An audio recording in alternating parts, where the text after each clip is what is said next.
The greatest fear in change. This might come as news to you, but people do not resist change. Well, not at least if they believe that the change is good for them. What people fear in change is a sense of loss. What will I lose because of the change?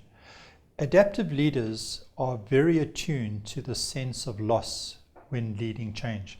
If you as an adaptive leader can identify where the sense of loss is going to be felt with those with whom you are leading through the change process, half the battle is won. And in any change process, the fear of not changing needs to be greater than the fear of change itself.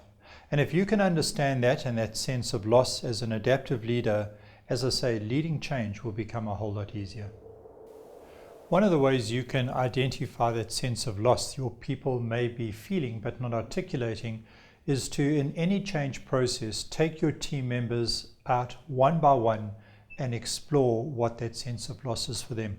Be warned that you might have to dig beneath the surface. It's probably not something, depending on your team DNA and dynamic, that people will freely acknowledge up front. You might need to be patient, persistent, and ask the question repeatedly until you really get to where they fear their sense of loss will be in the change process.